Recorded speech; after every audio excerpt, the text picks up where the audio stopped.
Big boss में हर साल कुछ रिश्ते बनते हैं तो कुछ रिश्ते बिगड़ते हैं। ऐसे ही बिग बॉस ओटीटी में भी हो रहा है। रातों रात बदला इन कंटेस्टेंट का गेम। किसी ने तोड़ी दोस्ती तो किसी ने दिया धोखा।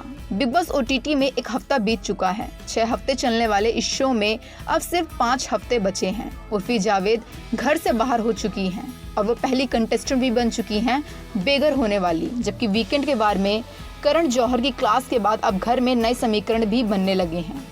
दिव्या अग्रवाल और शमिता शेट्टी की दोस्ती टूट चुकी है। निशांत भट्ट और मूस जटाना का कनेक्शन ओवर द टॉप हो गया है। अक्षरा सिंह ने घर में क्षेत्रवाद का नया राग अलापा है, जबकि प्रतीक सहजवाल को लेकर हर कोई कंफ्यूज है। लेकिन इन सब के बीच घर में नए कनेक्शन भी बन रहे हैं। जी हाँ, एक हफ्ते के बाद ही सही, लेकिन घर के कई कंटेस्टेंट हैं जिन्होंने नए सिरे से गेम प्लान शुरू कर दिया है। शमिता शेट्टी ने जब बिग बॉस के घर में एंट्री की थी तो उनकी दिव्या अग्रवाल के साथ एक अलग ही बॉन्डिंग और केमिस्ट्री देखने को मिली थी।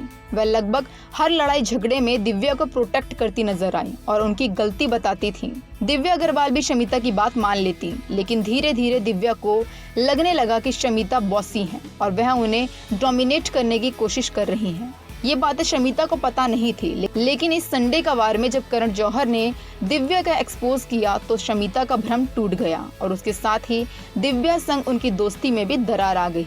दिव्या जो कभी पूरे घर में शमिता को बेस्ट फ्रेंड फॉरएवर बताते हुए घूमती थी, असल में उन्होंने शमिता को ही धोखा दे दिया। अब शमिता और दिव्या की दोस्ती टूट चुकी है और इसके साथ ही उनकी गलतफहमी के गुब्बारे भी फूट चुके हैं। शमिता शेट्टी और दिव्या अग्रवाल की दोस्ती भले ही टूट गई हो, पर वो काफी स्ट्रांग हैं और शो में अपना अपना बेस बना रही हैं। शमिता अपनी सहजता को अपनी ताकत बना रही हैं, वहीं दिव्या अपने ही अंदाज में गेम खेल रही हैं। वह अब भी बिग बॉस को दूसरे रियलिटी शोज की तरह देख रही हैं। हालांकि यहाँ माहौल अलग है, वो इसलिए क्योंकि उनकी कनेक्शन जीशान खान और रिद्धिमा पंडित के अलावा घर के दूसरे घर वाले दिव्या के खिलाफ हो चुके हैं। दिव्या को देखकर 2 बातें साफ समझ आती हैं। पहला कि वो अकेले भी सब पर भारी पड़ सकती हैं। दूसरा कि वह ऑलवेज राइट वाले मोड पर हैं, यानी कोई साथ तभी है जबकि वो उनके हाँ में हाँ मिला रहा हो।